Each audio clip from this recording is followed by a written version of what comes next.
2017, we had the category 5 hurricane barrier. Me personally, I lost my roofing for my home, and as well as some other neighbors as well.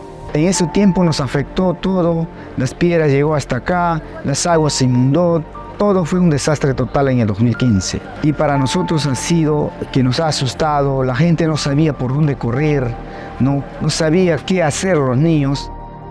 From high mountain areas to small island states and coastlines, from arid regions to tropical rainforests, communities in Latin America and the Caribbean are highly affected by the adverse impacts of climate change. In 2023, IOM organized multiple consultations with governments, civil society, private sector, academia, and affected communities to discuss regional priorities on human mobility and climate change.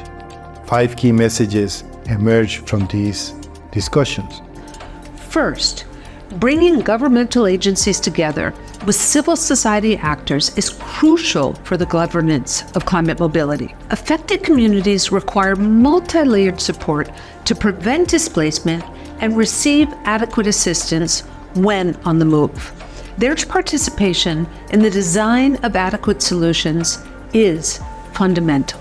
Human rights, climate justice, and loss and damage are fundamental to action on climate mobility in Latin America and the Caribbean. Climate change is already causing harm for people across the hemisphere. Upholding their rights and addressing loss and damage is crucial for governments and populations alike. Safe and regular mobility pathways can be the critical factor in saving lives and moving people out of harm's way. Climate change will increasingly influence mobility.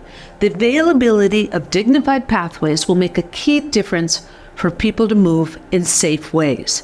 Forward-looking evidence on climate mobility is a priority, but many gaps remain. Involving affected communities to mobilize local knowledge is an important way to understand gaps in protection and improve action.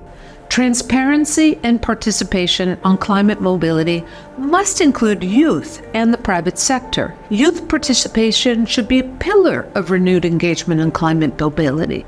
Good practices in private sector engagement can be leveraged across the region. Putting communities at the forefront of our response is key for success on climate mobility. Addressing the impacts of the climate emergency on human mobility is not an option. It is an obligation, and it's an obligation now. Thank you.